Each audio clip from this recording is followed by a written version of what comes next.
Bobcat was scheduled to be put down. No one wanted him until a man and cat rescued him that morning. Arthur Callahan had only planned to stop by the Animal Rescue Center to greet Dean. The son of an old military colleague, at 70, Arthur was content with a slow, steady rhythm of life in the suburbs of Alpine, Texas. After Margaret's death 5 years ago, predictability had become his armor against a world that suddenly felt too large and too empty. The rescue center sat on the outskirts of town, a low building surrounded by chain-link fencing and the constant chorus of barking dogs. As he passed the quarantine area, Arthur caught sight of an amber gaze. The bobcat was gaunt and battered, its ribs visible beneath the matted fur. Yet those eyes burned bright with something Arthur recognized immediately. It was not fear, not rage. It was a look of weary acceptance, the expression of someone who had long grown used to being left behind. The bobcat lay in silence on a concrete floor, wary but not hopeless, watching Arthur with an intensity that made him stop walking. Dean stopped too, turning back to see what had caught Arthur's attention. The younger man's shoulders sagged, and he let out a long breath before speaking. "Only 72 hours left, sir. If we can't find a place to take him, we'll have to euthanize him." His voice carried the exhaustion of someone who had made too many such calls, filed too many such reports. "We've contacted every wildlife sanctuary within 500 miles. Nobody has space. Nobody wants to take on a bobcat that's been in captivity this long. He was somebody's illegal pet until they dumped him on a highway 3 months ago. He's too habituated to humans to survive in the wild, but too wild to be adoptable." Arthur looked at the animal in confinement. The bobcat stared back, unblinking. A minute of silence passed, long as a lifetime. Arthur thought about the weight of those amber eyes, about what it meant to be deemed expendable by a world that had no room for you. Then he spoke softly, his voice barely carrying over the sound of dogs barking in the next room. "If I can take him in, help me make it legal." Dean turned to stare at him, mouth opening and closing without sound. For a moment, he looked exactly like his father had looked decades ago when Arthur had volunteered for a particularly dangerous mission. "Sir," Dean said carefully, "you understand what you're saying. This is a wild animal. It's not like Dusty. It needs specialized containment, proper permits, veterinary care. The liability alone is significant." "I understand," Arthur said, still watching the bobcat. "Help me do this right." Dean knew Arthur was not joking. He knew Arthur's home was a fortress of peace with solid fencing, a 2-acre property that backed up to state forest land. It was a place where only Arthur and Dusty lived now, where silence had become the primary resident. Dusty was a 6-year-old cream-colored tabby, sleek and affectionate, the most precious keepsake Arthur's late wife had left him before she passed away. Over the next week, Dean navigated a maze of state permits and favors. Legally, the bobcat became state property held in a private facility for educational purposes. In reality, it was going home with Arthur. Before welcoming the new member, Arthur cleaned up the old woodworking shed at the back of his property. The shed had been Margaret's domain in her final years. When illness had confined her to the house and yard, she had taken up sewing and quilting, creating intricate patterns while seated by the window where she could watch the birds.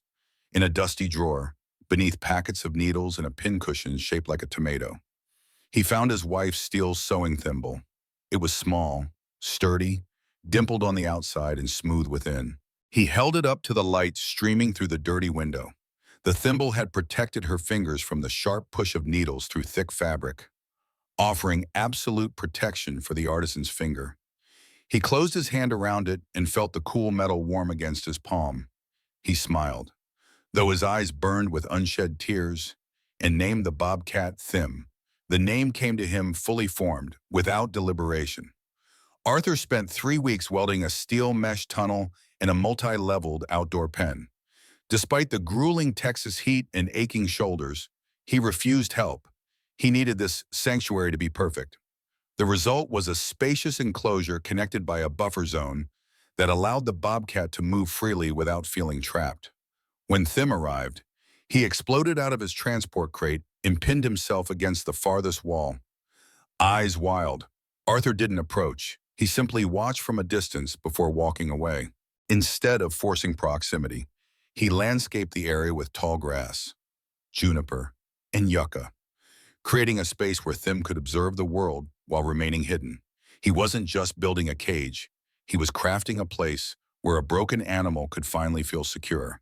Every afternoon, exactly at 5 o'clock, Arthur brewed a cup of tea, sat in his rocking chair on the back porch, and scratched Dusty behind the ears.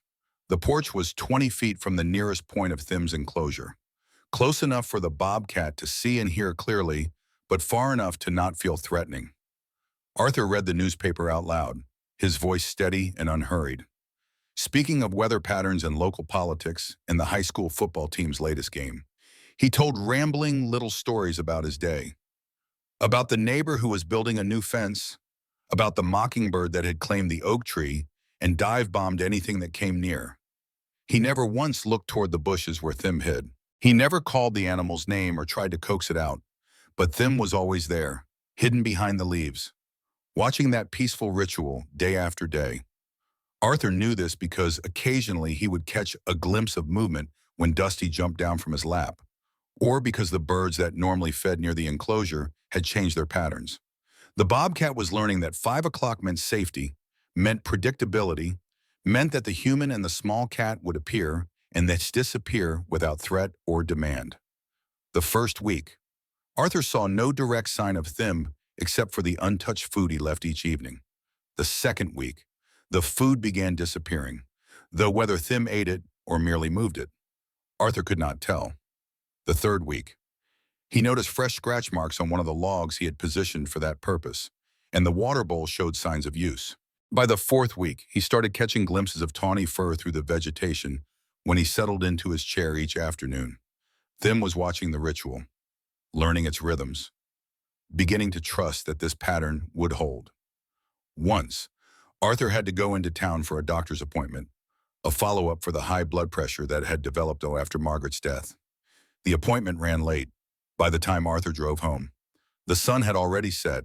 He had missed the 5 o'clock ritual entirely, the first time since Thim's arrival 6 weeks earlier, back under his flashlight's beam.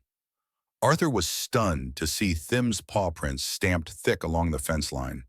The tracks circled the perimeter repeatedly, a clear pattern of agitation and distress. The bobcat had been searching for him when their ritual failed. It feared the one predictable element in its world had vanished like everything else, standing in the darkness.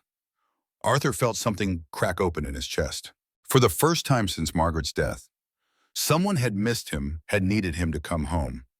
He sat in the dirt, leaning against the porch steps as the desert air cooled. From the darkness of the enclosure came a soft chuffing sound. Thim knew he was back.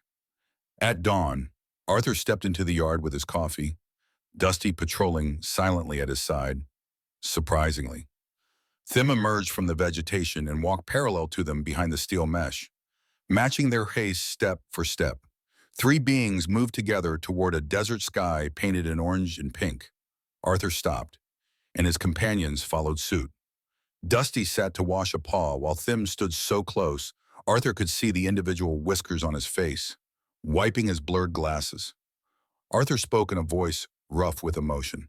"I see you, Thim," he whispered. "You're not alone anymore. Neither of us is." Sometimes the pain of the past still returned in war nightmares. Memories from 2 tours overseas that Arthur had never successfully outrun. He would jolt awake at 2 or 3 in the morning, heart hammering, sheets soaked with cold sweat, hands trembling with adrenaline. The nightmares never had clear narratives, just fragments of sound and sensation. The smell of burning fuel and the weight of responsibility for lives lost under his command. On nights like that, he would give up on sleep and sit out on the porch, wrapped in an old blanket, trying to slow his breathing and waiting for dawn. Thim did not sleep either on those nights. Arthur would see the bobcat pacing the buffer zone like a loyal guard, moving back and forth along the fence line, eyes glowing green when they caught the reflection from the porch light. The animal seemed to sense Arthur's distress, responding to it the way a pack animal might respond to a member in crisis. Dusty would come out too, squeezing through the cat door and jumping up to sit on the porch railing. The tabby would release a low purr, a sound that rumbled through the quiet night, and somehow it soothed both Arthur and the watchful bobcat beyond the mesh. In the darkness of Texas, under stars so bright they seemed close enough to touch, an old soldier, a tabby cat, and a bobcat shared a wordless pact. They were all survivors. They all carried scars, some visible and some not. They all knew what it meant to wake in the night afraid, and somehow, in their strange configuration of species and circumstance, they offered each other what none of them had been able to find alone: the comfort of being seen, of being known, of not having to carry their burdens in isolation. One blazing Texas summer noon, when the temperature climbed past 105 degrees and the air shimmered with heat, Dusty wandered around the yard in that oblivious way cats have. The tabby was hunting grasshoppers, pouncing on their shadows, completely absorbed in the game. Then Dusty slipped through a gap in the garden fence, a space Arthur had not noticed needed repair, into a section of the yard that was fully exposed to harsh sunlight. There were no trees there, no shade structures, just hard-packed dirt and scrub grass. Dusty, exhausted from hunting, simply curled up and dozed off beneath the stifling heat, apparently forgetting that even cats can suffer heat stroke. Arthur had stepped inside to refill his water glass and take a phone call from Dean. By the time he returned to the porch 10 minutes later, he immediately scanned for Dusty and felt a jolt of alarm when he did not see the tabby in any of the usual spots. Then he spotted the cream-colored form in the exposed section of yard and started to rise from his chair, planning to retrieve the foolish cat before the heat became dangerous. But he stopped halfway up when he saw what Thim was doing. The bobcat, true to a nocturnal hunter's nature and fiercely hating the scorching sun, should have been deep in the shade of the observation pen where the roof and vegetation provided relief from the brutal heat. Thim normally spent midday hours sleeping in the coolest corner, emerging only at dusk. But now the bobcat was not in the shade. Thim had quietly left the cool refuge and moved to the section of fence closest to where Dusty lay. The bobcat approached the chain link with deliberate slowness, then carefully positioned itself on the ground. Thim lay down on its side, pressing as close to the fence as possible, using its larger body and thick fur to block the sunlight that was beating down on the small tabby cat on the other side. The angle was precise. Thim's body cast a shadow through the fence, creating a cool patch of shade that fell across Dusty's sleeping form. Arthur, watching from the porch, felt his heart tighten with emotion. He could see that Thim was panting, uncomfortable in the direct sun. The bobcat's thick coat designed for cool desert nights rather than blazing midday heat. But Thim did not move, did not retreat back to comfort. The wild animal was protecting the gentle house cat the same way it might protect a member of its own kind, recognizing vulnerability and responding with deliberate care. Arthur understood in that moment that Thim had not only learned how to trust, it had learned how to love. The transformation was complete, not when the bobcat accepted food from Arthur's hand, not when it stopped hiding at the sound of his voice, but here, now, in this act of selfless protection for another creature. Thim had moved from survival to caring, from isolation to connection. Arthur sat back down heavily in his chair, hands shaking, and watched until Dusty woke 20 minutes later and wandered back toward the house, completely unaware of having been guarded. That evening, Arthur began writing a handwritten journal, something he had not done since his military days when regulations required after-action reports. He wrote not to record anything grand, not to document milestones or achievements, but simply to note 3 small things each day about Thim. Today, it lay near the door to the sleeping area. It didn't retreat when Dusty nuzzled the fence. It likes the sound of running water from the garden hose. The observations were mundane, barely worth recording, but Arthur wrote them in careful block letters, dating each entry. The notebook gradually grew thicker, filling with Arthur's precise handwriting and occasional small sketches when words were not enough. It became an emotional map, a way of tracking not just Thim's behavior, but the subtle shifts in their relationship. And it was also how he knew, reading back through weeks of entries, that it was time to invite Thim to come closer, to narrow the distance that still separated them. Arthur built an additional viewing platform inside the enclosure, a raised structure that would give Thim a better vantage point to watch the world beyond the fence. The project required cutting lumber to specific lengths, drilling holes for bolts, ensuring everything was stable enough to support a 40-pound wildcat while working. He deliberately left a few sections unfinished. He would carry pieces of wood to the enclosure fence, then set them down just outside and return to the house for lunch or to rest his aching back. He talked to Dusty as usual while working, his voice carrying clearly to where Thim watched from the shadows. Need to push that wood piece in close. Okay, he said, looking at the tabby who was grooming itself on a sunny patch of porch. Got to line it up with the support beam. He knew Dusty could not help, knew the small cat had no interest in construction projects. But Thim could hear. Thim was always listening, always watching, always processing the patterns of Arthur's behavior. The next morning, Arthur walked outside with his coffee at dawn and stopped short on the porch steps. He set the coffee cup down carefully and moved closer to the enclosure fence, squinting in the early light to make sure he was seeing correctly. One of the pieces of wood he had left outside the fence was gone. No, not gone. Moved. Had been pushed through the mesh, pulled from outside to inside, and now rested against the base of the unfinished platform. The placement was not perfectly neat, not aligned quite right with the other lumber, but it was clearly intentional. Arthur understood the message immediately. I want to help. I want to be part of this. I want to contribute to the space we share. For the first time, Thim had taken the initiative, had reached across the divide between wild and tame to participate in the building of its own home. Arthur stood there for a long time, coffee growing cold on the porch behind him, and wept openly. The tears came hard and fast, years of grief and loneliness pouring out in great heaving sobs. These were not sad tears. They were the tears of a man who had thought his life was over, who had been simply waiting to join his wife, and who had suddenly discovered he had reasons to stay, reasons to build, reasons to wake up each morning and try again. And then that full moon night arrived in late September, when the brutal summer heat had finally broken and the air turned cool and clear. The moon rose huge and orange over the eastern horizon, climbing into a sky so dark and clean that the Milky Way stretched across it like a river of light. Arthur was sitting on the porch as usual, but tonight he had brought out a blanket against the chill. Dusty was curled on his lap, purring contentedly. Thim stepped up to the fence at the edge of the buffer zone and lifted its head to look at the moon. The bobcat stood completely still, silhouetted against the pale vegetation, focused on the bright disk climbing into the sky.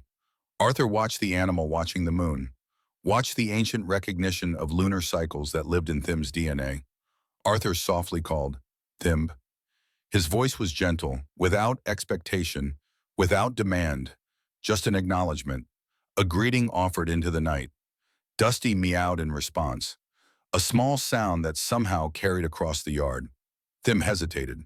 Arthur could see the animal's muscles tense, could imagine the conflict playing out in its mind. Every instinct surely screamed danger, screamed that approaching the human meant risk. But something stronger than instinct pulled the bobcat forward. Then, for the first time, Thim stepped through the gate Arthur had installed in the buffer zone weeks ago. It was a simple gate, always unlocked, a clear invitation that Arthur had never insisted upon.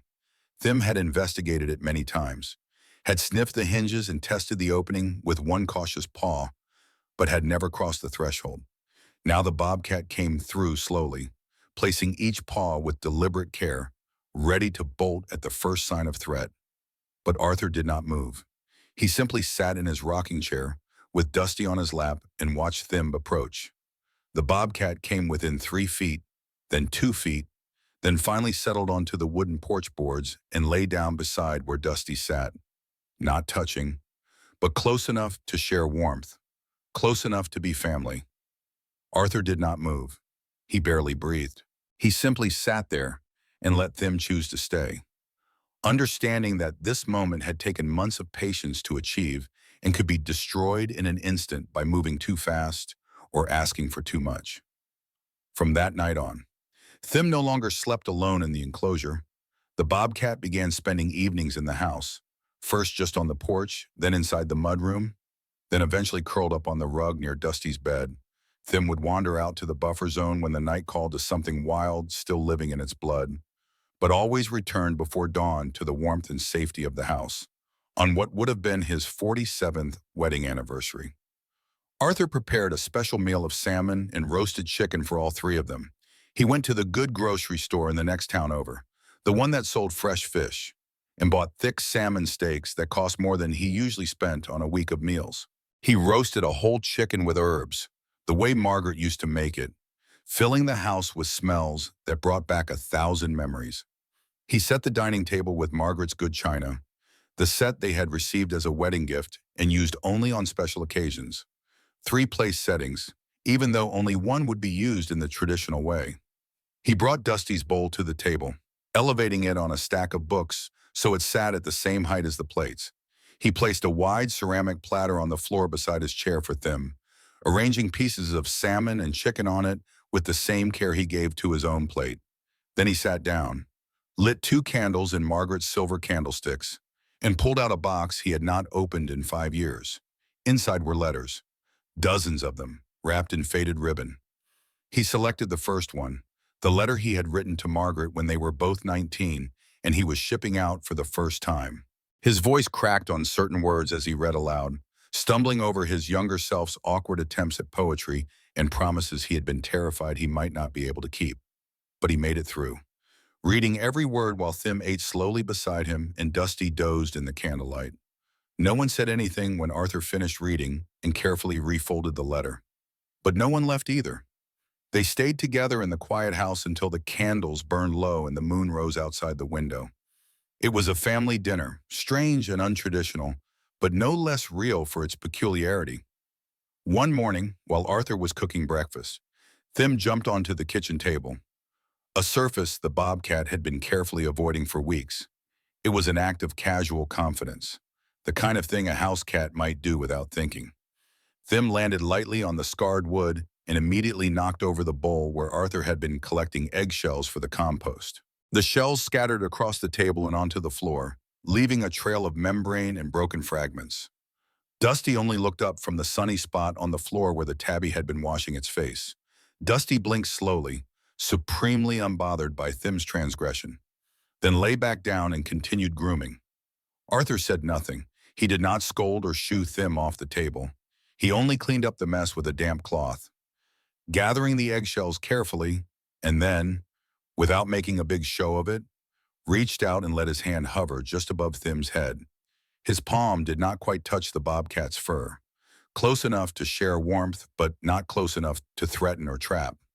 It was a small gesture, but a clear message. Here, you don't have to be afraid, dear. Here, you're allowed to make mistakes. Here, there are no punishments for being yourself. The next week, Arthur gave Dusty a sprig of fresh catnip from the wild plants that grew near the forest edge. The little tabby rolled around in absolute delight, purring loud enough to rattle the windows, completely intoxicated by the herb's effects. Arthur laughed watching the normally dignified cat turn into a ridiculous wiggling creature, paws batting at invisible prey. The next day, he placed a wild catnip sprig near Thim's favorite spot by the living room window. He set it down casually, as if he had simply dropped it by accident, and then retreated to the kitchen to wash dishes. First, Thim only gave the plant a glance, suspicious of anything new in its environment. Then later, when Arthur was pretending to read the newspaper, he saw the bobcat approach the catnip cautiously. Thim sniffed it, jerked back, then sniffed again more deeply. The bobcat pressed its face against the leaves, inhaling the scent that triggered something pleasurable in its feline brain. Then, in a moment of pure abandon that Arthur had never witnessed before, Thim rolled onto its back, paws in the air, writhing against the floor with the catnip clutched against its chest. The wildcat, the creature of silence and wariness, was playing like a kitten. Arthur smiled until his face hurt, until he had to set down the newspaper because his hands were shaking too much to hold it. "You're starting to learn how to be a cat, aren't you?" he whispered. "Not just a wild animal, a cat who lives in a house with a family." One morning several months later, Dean and a state inspector dropped by unexpectedly for a routine check. These inspections happen quarterly, required by the terms of Arthur's permit, though usually Dean called ahead to schedule them. This time they simply showed up, which was their right under the agreement. They walked around to the back of the house and knocked on the screen door. When Arthur called for them to come in, they opened the door and stopped dead in their tracks before them. A wild bobcat was lying calmly in the living room. No leash, no cage, no visible restraints of any kind. Thim was stretched out in a patch of sunlight on the hardwood floor, grooming itself with long, leisurely strokes of its tongue. The bobcat looked up at the strangers with mild interest, but did not flee or show aggression. It simply paused in its grooming, assessed the newcomers, and then looked toward Arthur, as if asking whether these people were permitted in the house. Dusty was there too, dozing in an armchair, completely unbothered by either the bobcat or the visitors. The scene was so domestic, so utterly peaceful, that Dean actually laughed in disbelief. The inspector, a stern woman named Patricia Hayes, who had been doing wildlife compliance checks for 20 years and had seen everything, did not say a word at first. She walked slowly around the room, examined the setup, checked the outdoor enclosure, reviewed Arthur's meticulous records. She spent an hour going through every detail of the arrangement. Then she came back inside, pulled out the euthanasia order that was still technically on file for Thim, and silently tore it up right in front of Arthur. The paper made a satisfying ripping sound as she shredded it into small pieces and dropped them into the kitchen trash can. "This is the most remarkable thing I've ever seen in my career," she said quietly. "You've given this animal something I didn't think was possible. You've given it a life, a real life, not just survival." Not long after, Dean contacted Arthur about a group of biology students from the state university who wanted to visit as part of their wildlife rehabilitation course. The professor had heard about the unusual arrangement and thought it would be educational for students to see a real-world example of captive wildlife management. Arthur agreed, though he worried about how Thim would react to a group of strangers. On the day of the visit, he gave the students strict instructions about keeping their voices low, their movements slow, and maintaining a respectful distance from the enclosure. Arthur introduced his special companion gently, standing near the buffer zone fence and telling the story of how Thim came to live with him. He explained the 72-hour deadline, the legal arrangements Dean had helped create, the months of patient work to build trust. The students listened with rapt attention, taking notes, asking thoughtful questions about enclosure design and behavioral observations. For the first time during a visit from strangers, Thim did not hide. The bobcat lay comfortably near the fence, visible through the vegetation but not exposed.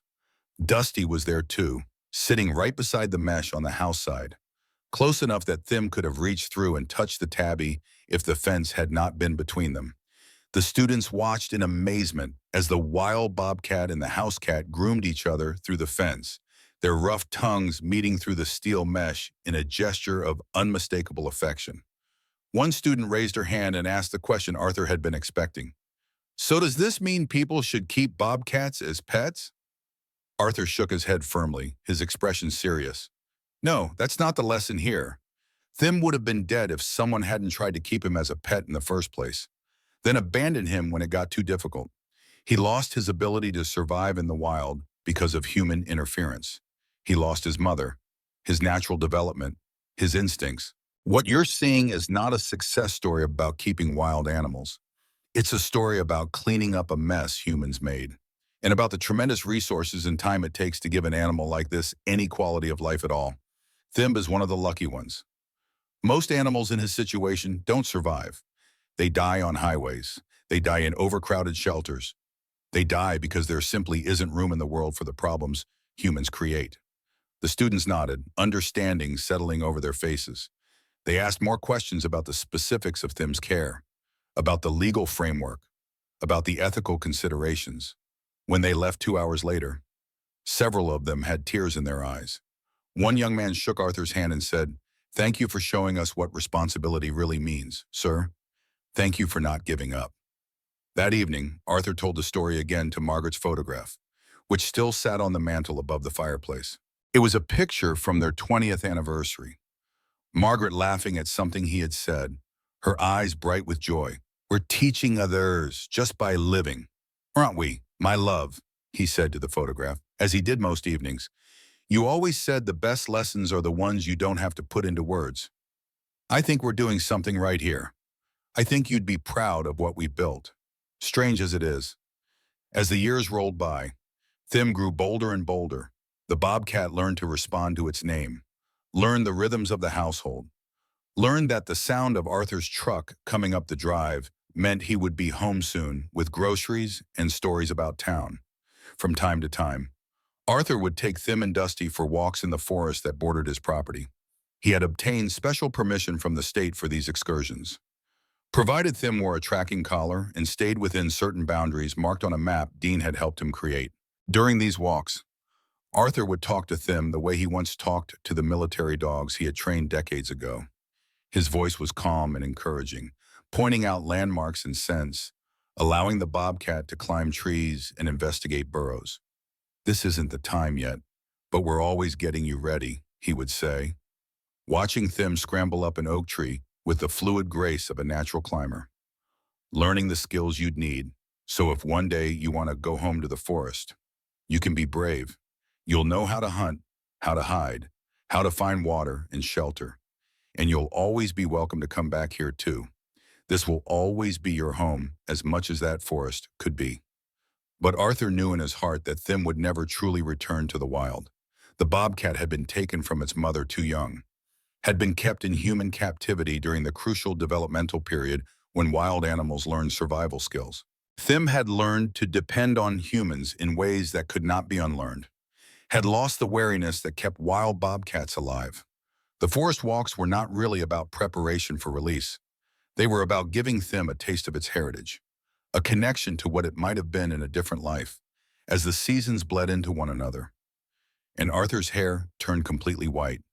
The brown had faded gradually. Then all at once, it seemed. His hands developed a tremor that made certain tasks difficult, made him spill coffee sometimes and drop his reading glasses.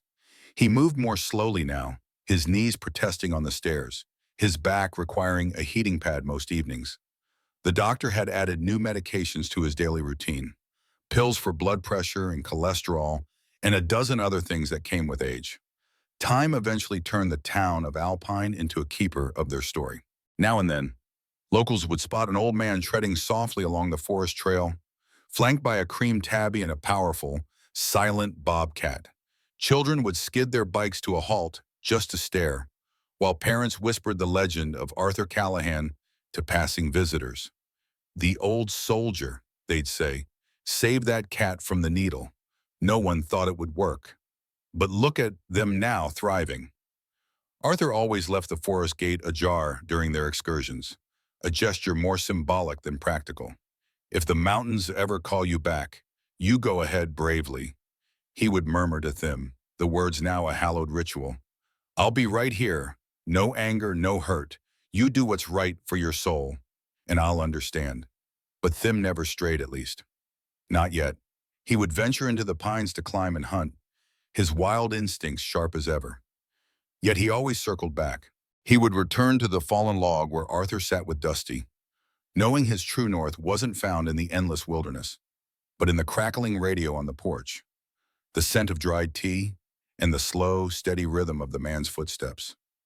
Arthur had seen him when he was invisible, protected him when he was broken, and loved him when the world had deemed him unlovable. So they lived, season by season, beneath the watchful Texas moon. Each took their place in the quiet arrangement of the porch: a soldier, a tabby, and a predator writing a story where no one was missing and everyone had been found. Arthur continued to fill his journals with small observations and immense gratitude, documenting how shattered pieces could be mended into something whole. They remained a testament to the quiet truth that home is not always where we are born, but where we are finally understood. For in the end, we are all just looking for the one place where our wildness and our wounds can finally rest together. Every rescue begins with a heartbeat that refuses to give up. We're grateful you chose to listen to this one. If you'd like to hear more stories like this, a simple like or subscribe means the world to us.